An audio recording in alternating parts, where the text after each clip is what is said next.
Good morning, and it is just before 10 o'clock and I'm just outside Galbally, having come back this morning and started nice and early today. I'm on the banks of the Aherlow River. I can't even talk, it's a bit weird. Day 11. The Aherlow River, as you can see, is pretty fast moving, particularly as you move further down here, but this was a particular point of interest to me because this is what I would call a ford. And you can imagine back in O'Sullivan Bear's time, he'd reach a river like this. Now, not necessarily this point. I don't know if he did hit this point or not. But he would have hit somewhere around here. And the reality is, this is where he would have crossed. Because bridges weren't really a thing back then. So you look at these stepping stones the whole way across the river. I don't know whether this is an old thing or a new thing. But that's a point where you would have taken everybody across the river. It gets pretty fast moving, so you can imagine the force when you're carrying all your baggage and all your supplies and all your animals and you got to get across the river because you literally have no other choice. If this river, and it goes the whole way down through the Glen of Aherlow, you have to make it the whole way down. You have no option. It's a pretty nice morning. It's dry.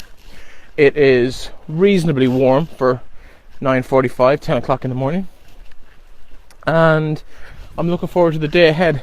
Good bit of climbing, never quite that high, but up and down the whole way.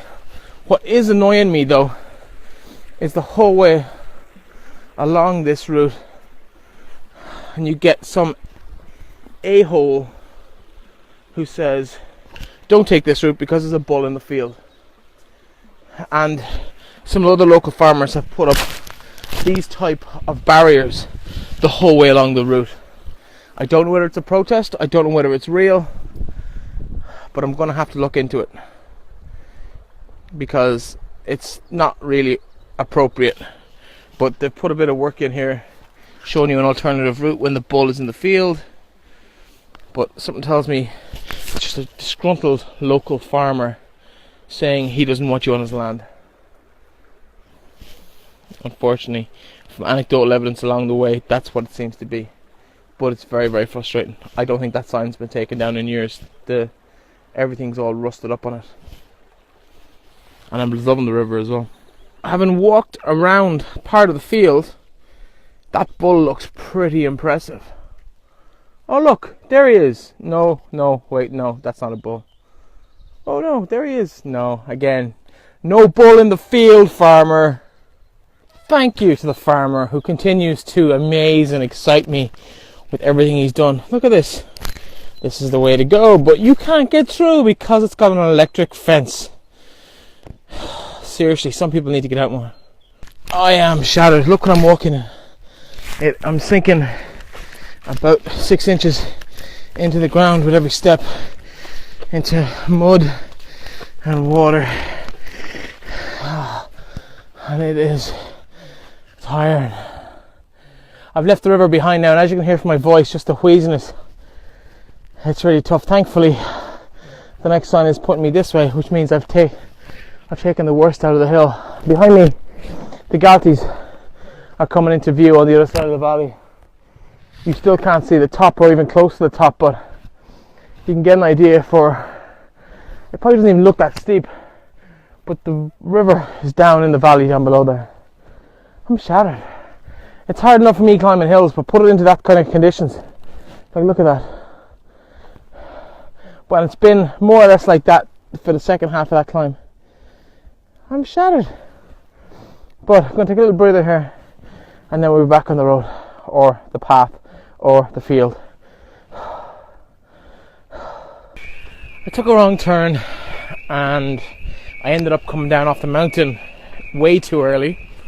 So I am in the village of Lisfernan, and I'm heading out the road and trying to get back onto the national route.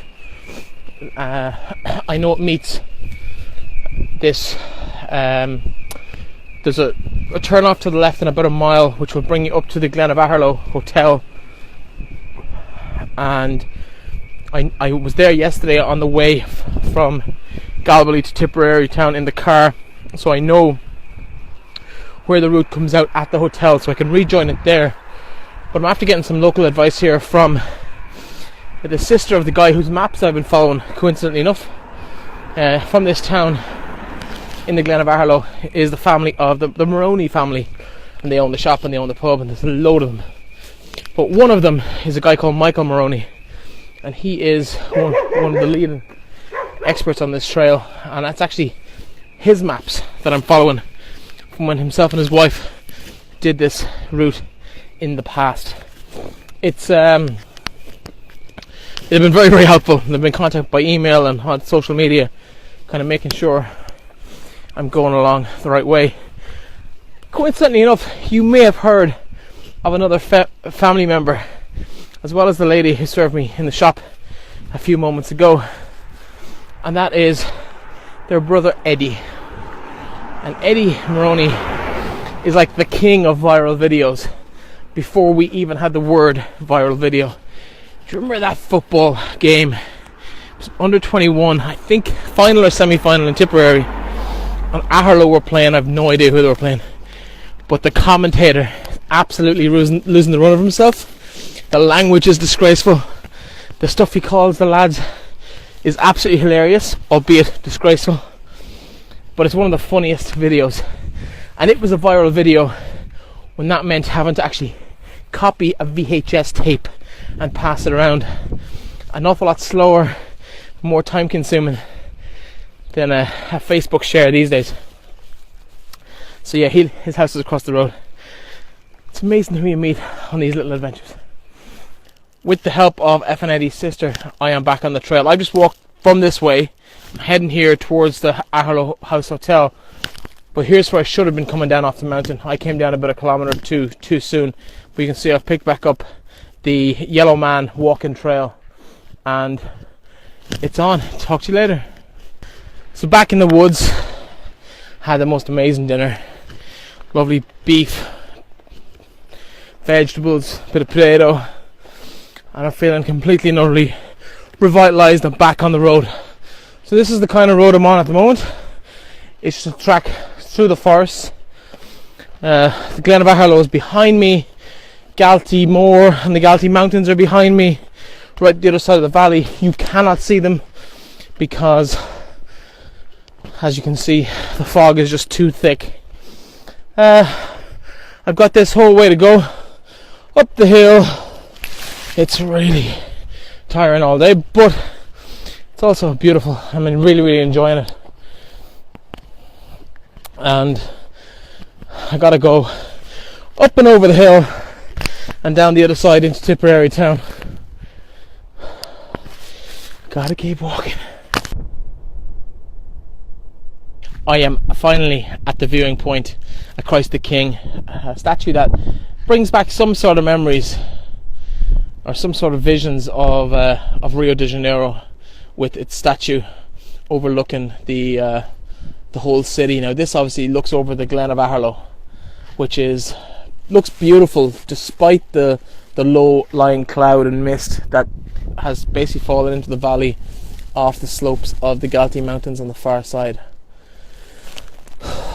It's been a long climb up and a walk through the valley, and I'm looking forward to getting across the top of the mountains here behind me and into Tip Town, which is, as the crow flies, which is up that road and around through the bend. It's only a matter of a few kilometres, but I of course am taking the long way around, and I will be going up this pathway behind me and across the mountain and into the town, zigzagging my way up and also zigzagging my way down on the far side.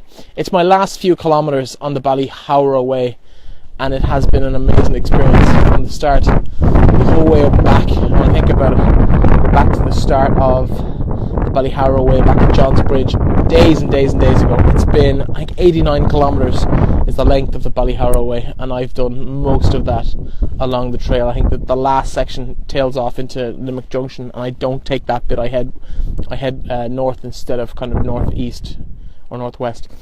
So I leave the Ballyhowra way at Tipperary Town, but I've got about another 5 or 6 kilometres at least of walking to get over the mountains and into the town. It's gonna flatten out, I hope. I've been hearing that for weeks. Hasn't quite materialised. Today was quite tough with a lot of climbing. Not very high at any point. Like even now, looking out on the valley, it's not particularly high up off the valley, but it's been up and down all day. A couple of wrong turns didn't help, but nonetheless it's been a pretty fun and interesting day. Still got another maybe 2 hours on the road. It's only 2 o'clock, so I've got plenty of time to make it in terms of daylight, which is a nice situation to be in, rather than trying to push myself to get to where I need to get to. And yeah, it's going to be a fun last little climb for a while. I think it gets fairly flat from Tipperary Town north.